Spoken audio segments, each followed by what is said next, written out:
Okay, so good afternoon sa inyong lahat. So, direct to the point tayo mga papsi, no? Ang pag-uusapan natin ngayon ay kaugnay doon sa napakainit na isyo na kung saan ay nagkaroon nga ng talakayan regarding doon sa sinasabing pagbukod ng Mindanao sa Pilipinas, na kung saan ay nabanggit nga ng dating presidente Rodrigo Duterte sa kanyang talumpati noong nakaraan pa, no, na aywan ko kung bakit baka nga nadulas lang, sabi ng iba. Pero sa tingin ko mga papsi, hindi. Talagang gusto niyang may sumambulat na isyo na kumbaga magkaroon ng pagyanig ang sambayan ng Pilipino. Ayan. Alam niyo mga papsi, para sa akin, kung inyong bubuksan ang inyong kaisipan, parang masusundan nyo talaga kung ano ang nangyayari at kung ano ang posibleng mangyari pa. So, I would like to tell first, no, na this video is not a news. This is only a simple analysis na gusto kong i-share. So, meaning, pwedeng mali, pwede ring tama, of course, di ba? So, tatanungin ko kayo mga papsi, kayo ba naniniwala na ang mga Marcoses, o sabihin natin itong mismong si ating mahal na Presidente Bongbong Marcos at ang mga Dutertes, no? O sabihin din natin itong si former President Rodrigo Duterte, naniniwala ba kayo na hindi sila nagkakasundo? So, siyempre, i-comment nyo lang yan sa ating comment section. Pero bago yan, baka naman pakisubscribe naman ang ating channel. Yan. So, ang main topic natin ngayon mga papsi ay ano nga ba talaga ang totoong nangyayari at ano ba ang posibleng mangyari pa sa susunod na panahon sa ating lipunan, sa ating gobyerno, maging sa ating bansang Pilipinas. O di ba? Napakaganda ng ating topic. Ngayon, kung ganun mga papsi, of course, try to expand your thinking. Kung baka yung bagang fill your mind with dirt, o kailangan mapanghinala kayo para masundan nyo ako mga papsi. Yan. Subukan nating himay-himayin para mapalapit tayo doon sa katotohanan. Ika nga para tumugma ang ating analysis. Ayan. Kasi nga, itong nangyayaring ito mga papsi ay parang puzzle eh. Kumbaga parang tricks. Ayan. Kaya nga, subukan nating talastasin para makuha natin kung ano ba talaga ang nangyayari at ano ba ang posibleng mangyari pa. Ayan. Well, of course, we will start in the beginning. Ayan. Can you remember mga papsi, ang partido nitong si former President Rodrigo Duterte ay isinusulong ang federalismo. Tama ba ako? At itong si current Vice President Sara Duterte ay hukbong pagbabago. Ayan. At ito na naman ang ating mahal na Pangulong Bongbong Marcos ay ang bagong Pilipinas. Ayan. So, dyan pa lang mga papsi ay parang mapapansin mo na, di ba? Obvious naman, di ba? Pero, magtataka kayo mga papsi, sa panahon ng ating idolo, former President Rodrigo Duterte, para bagang initsapwiran niya ang federalismo. Yun ang nakikita mo eh. Yun ang makikita mo eh. Pero deep inside, ewan ko, pero ako, may isang salita akong natatandaan eh. Ewan ko, baka nananaginip lang ako noon. Ang sabi niya, federalism. Pero hindi pa sa ngayon. Tumatak yan sa isip ko mga papsi, ano. Speaking of federalism, mga papsi, konti lang, para makuha natin ang pinaka-deep inside. Ayan. First, itong si President Rodrigo Duterte, mga papsi, ay maka-Pilipino eh. Yan ang nakikita ko eh. I mean, kung ano ang sa tingin niya ay makakabuti sa Pilipino, yan ang gagawin niya. At sa tingin ko, feeling niya, bago niya iiwan ng Pilipino o sabihin na natin na ang Pilipinas, ay ilalagay na muna niya ito sa tamang kalagayan mga papsi. Bago niya iiwan ang mundong ito, feeling feeling kasi niya mga papsi, sa hanay ng mga veterano, siya na lang ang natitira. At sa tingin ko, tama naman siya mga papsi. At isa ako doon sa nakikiusap mga papsi, sana naman kayong mga veterano sa nakasalukuyan pang nabubuhay sa ngayon, ayan, na naghubog ng bansang ito, sana naman bago nyo iiwan ang mundong ito, ilagay nyo naman sa tamang kalagayan ng ating bansa. Ayan, napakaganda, di ba? Isa pa mga papsi, isa pa, araruin natin yung topic para makuha natin ang pinaka-deep inside. Ayan. Alam natin na itong si former President Rodrigo Duterte ay tubong Mindanao yan mga papsi. Ang kanyang tatay ay kaibigan ng yumaong presidente Ferdinand Marcos.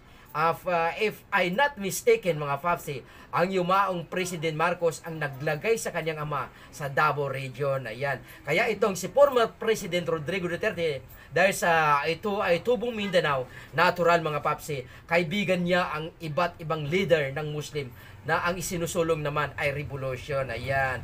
Ang problema, siya ay Kristiyano at hunay na Pilipino. At alam niya ang Mindanao ang isa sa pinaka-pag-asa ng Pilipinas mga papsi para sa totoong kaunlaran. Ayan. Ang problema, ilang bahagi na nito ay under revolution. Sabi ko nga, once na pumalpak ang plano mga papsi, magkaroon ng hindi pagkakaunawa ng bawat tribo o bayan. Once na nagkampi o magkampi o magkasundo ang Bisaya at mga Muslim, bumbunana na mga papsi. Goodbye Philippines. Ayan. Remember, ang Surigao, Bisaya, Davao, Bisaya, Cagayan, Bisaya, Sarangani, Bisaya Muslim. Ayan. Ang ibang probinsya, halo rin, Bisaya Muslim din. Ibang province naman, purong Muslim naman. At ang alam ko, ang dalawa na yan mga papsi, ang Bisaya at Muslim ay hindi minsan nag-aaway, liban sa mga personal na away.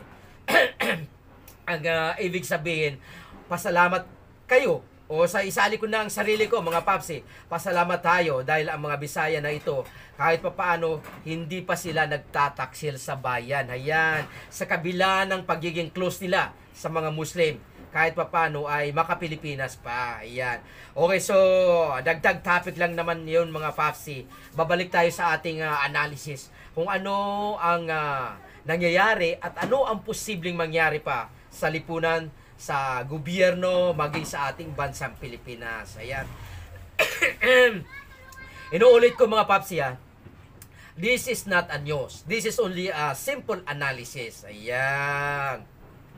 So, balik tayo sa ating paksa mga papsi. Naniniwala ba kayo na ang mga Marcoses at mga Dutertes ay hindi nagkakasundo? So, kung ganon, ano ang totoong nangyayari at ano ang posibleng mangyari pa sa darating na panahon? Ayan, mga papsi. So, pausadin natin mga papsi ang ating topic para makarating tayo sa pinaka-point. Ayan. Remember mga papsi, noong bago magka-election sa pagka-presidente ay ganito rin ang nangyayari. Binabanatan ni Idol Tatay Digong na noon ay kasalukuyang presidente ng Pilipinas, ang ating mahal na Pangulo Bongbong Marcos. At kasabay nito mga papsi, nagkaroon ng mga issue regarding doon sa mga election ang tawag ba dito? Election paraphernalia, tama ba? Mga materyales sa election, ika nga. Ang nakakuha di umano o ang nanalo sa bidding di umano ay ang kaalyado ng dating presidente Rodrigo Duterte. Aywan ko, baka nagkamali lang ako ng pagkadinig. Basta, yun ang naala-alala ko mga papsi.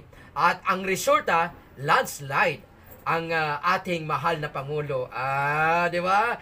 Ang sabi pa nga ng iba ay sa kasaysayan daw ng Pilipinas, hindi pa nangyari ang ganong kadaming butante sa pagka-presidente. Ayan. Iwan ko. Basta ako, wala akong sinasabi Basta nanalo.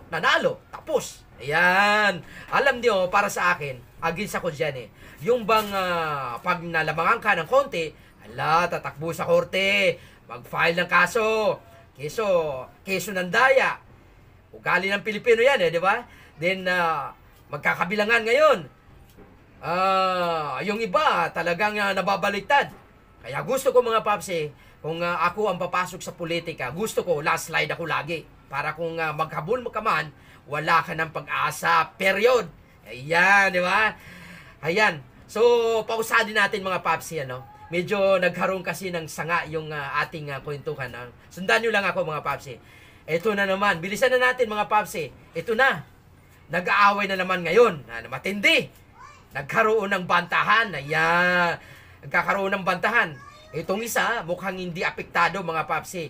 At yung iba naman, kahit below the belt na, patawa-tawa pa rin, tila nakakaintindi. Ayan. Pansin nyo mga papsi, pansin niyo. Tila magkaiba ang daan, pero isa lang ang patutunguhan. Yung isang daan, kitang-kita, simentado, kumbaga simentado, pero lubak-lubak naman. Kaya walang dulo. Yung isang daan, matuwid, pero makipot. At yung isa naman, ay lulubog lilitaw. Kaya tila hindi mapapansin. Ayan. Ngayon, ang problema mga papsi, kailangan makarating. Dahil kung baga sa itinanim, kailangan ng anihin. Dahil kung hindi, maaring mabulok mga papsi. Ang problema pa, paano kung mawalay na ang nagtanim? Ayan. O nagmamay-ari, sino pa ang mag-aani? Ayan. Sayang ang pinaghirapan mga papsi. Ito na. Remember mga papsi, way back on 1987. 1987 ba? O sabihin na natin na balikan natin ang kasaysayan ng ating gobyerno. Ayan. Paano nagkaroon ng Republika ng Pilipinas. Ayan. O paiksi natin mga papsi kasi baka kasi hindi makasunod ang mga millennials. Ayan. Way back 1987. Paano na isilang ang demokrasya sa ating tinatamasa sa ngayon. Ayan, di ba? Di ba nagkaroon ng people's power mga papsi. Ngayon, andito na tayo sa demokrasya. Matamis, masarap, lalo na sa mga nakaupo sa gobyerno. Dahil andyan di umano ang korupsyon, ang mga problema, may nakikibaka, may revolution, maraming naghihirap, kahit gaano kagaling ang presidente, nagkakaroon ng problema, lalo na sa korupsyon mga papsi. Ngayon, sa tingin nyo mga papsi, may tatayo pa ba na kayang baguhin o tanggalin ang mga problema na iyon? Habang nandito tayo sa demokrasyang ito, may darating pa bang anghel na magtutuwid at aakay sa atin sa tamang landas? Sa palagay niyo mga papsi, mayroon ba? O baka maski anghel pa na ang darating mga papsi, papaslangin din nila. Manatili lamang sa kanilang kinalalagyan. Ayan. Ang problema pa mga papsi, wala ng tiwala ang bawat Pilipino sa kanyang kapwa Pilipino. So wala na talaga. Walang anghel na darating. Dahil maski anghel ay pagdududahan din natin. So ano lang ang natitirang paraan? Ano pa ang natitirang paraan? Sino ang magpapaubaya mga papsi? Sinong magtitiwala at sinong maniniwala? Ayan. Ayan mga papsi. Malamang nakuha niyo na ang ibig kong sabihin. So ito na mga papsi, ano ang posibleng mangyari sa ating lipunan, sa gobyerno o sa bansang Pilipinas? Kung ikaw ang mamumuno sa bansa na ang layunin o ang gusto mo ay mapabuti ang susunod na henerasyon, mapabuti ang bansang ito, anong paraan ang gagawin mo mga papsi? Ayan, di ba? Ito ang mga problema ng ating bayan mga papsi. Una, ang korupsyon. Ayan. Pangalawa, revolusyon. Ayan. Pangatlo, yung batas, yung laws. Ayan. Yung pang-apat mga papsi, siyempre, yung mentality. Ayan. Ngayon, kung ano ang naiisip mo mga papsi, nakasagutan yan, malamang yan din ang posibleng nangyayari at mangyayari pa. Pero ngayon, hanggang dito na lang muna tayo mga papsi. So, itutuloy natin ang ating topic sa susunod na mga araw. Ayan. Tatalakayin natin ang korupsyon, revolution, laws, and mentality. Ayan. Kung bakit nga ba ito nagiging problema na. Sabi pa ng iba, wala nang gamot yan. Ating himay-himayin mga papsi para makuha natin ng pinaka-point of inquiry. Ano ba talaga ang nangyayari at ano ang posibleng mangyari pa sa ating lipunan, sa ating gobyerno, at siyempre, sa ating bansang Pilipinas. Ayan, mas matindi at mas titindi pa ang ating usapin mga papsi. This is not a news. This is only a simple analysis.